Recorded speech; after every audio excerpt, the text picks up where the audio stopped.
আজি AICCয়ে অসমৰ প্ৰদেশ কংগ্ৰেছ কমিটিৰ সভাপতিৰূপে গৌৰৱ গগৈক নিযুক্তি প্ৰদান কৰিছে। মই গৌৰৱ গগৈলৈ শুভেচ্ছা জ্ঞাপন কৰিছোঁ, অভিনন্দন জনাইছোঁ আৰু আশা কৰিছোঁ যে গৌৰৱ গগৈৰ নিযুক্তিয়ে কংগ্ৰেছ দলৰ সাংগঠনিক কাম কাজ ত্বৰান্বিত কৰাৰ লগতে সমগ্ৰ অসমৰ বিৰোধী ৰাজনৈতিক যি শক্তি সেই শক্তিকো ত্বৰান্বিত কৰিব।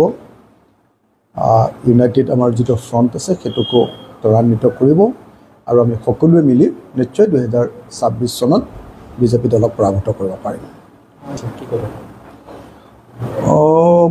মই গগৈ আৰু শইকীয়া যদি উপাধি বুলি কৈছে নিশ্চয় তেওঁ ভুল কৈছে।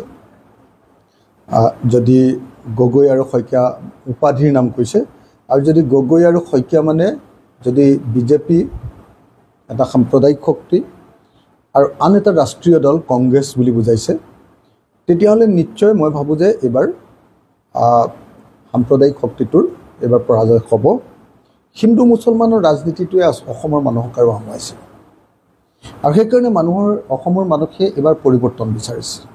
আমি যলৈকে যাওঁ সকলো মানুহে কয় যে নাই বিজেপিক খেদিবই লাগিব, কিন্তু বিজেপিক খেদিবৰ কাৰণে, বিজেপিক হৰুৱাবৰ কাৰণে বিৰোধীবিলাকৰ যিটো তৎপৰতা, যিবিলাক সাংগঠনিক কাম কাজ, যি ষ্ট্ৰেটেজি আৰু যি ইউনাইটেড ফ্ৰণ্ট, এইকেইটা সাজু হৈ নুঠাৰ কাৰণে মানুহবিলাক অসন্তুষ্ট হৈ আছে। সেইকাৰণে এতিয়া গৌৰৱ গগৈৰ কাৰ্যকালত মই আশা কৰিম তিনিটা বস্তু। এটা হ'ল যে কংগ্ৰেছ শক্তিশালী হৈ উঠক। দ্বিতীয়তে মই আশা কৰিম যে 2026 চনৰ কাৰণে তেওঁলোকে ৰণনীতি তৈয়াৰ কৰক, তেওঁলোকৰ নিজৰ সাংগঠনিক শক্তি বঢ়াৰ লগতে। আৰু তৃতীয়তে বিৰোধী শক্তিবিলাকক ঐক্যবদ্ধ কৰি 2026 চনত বিজেপিক হৰুৱাবৰ কাৰণে এটা বিৰোধী ঐক্য মঞ্চৰ কাৰণে গৌৰৱ গগৈ আন্তৰিকতাৰে কাম কৰক আৰু বিৰোধীক ঐক্যবদ্ধ কৰক। এই তিনিটা কাম কৰিলে 2026ত আমি বিজেপিক হৰুৱাব পাৰিম। হিন্দু সাম্প্ৰদায়িক দল বিজেপিক হৰুৱাব পাৰিম, মুছলমান সাম্প্ৰদায়িক দল AIDF-ক হৰুৱাব পাৰিম আৰু তেতিয়া অসমত গণতন্ত্ৰ আকৌ প্ৰতিষ্ঠা হ'ব।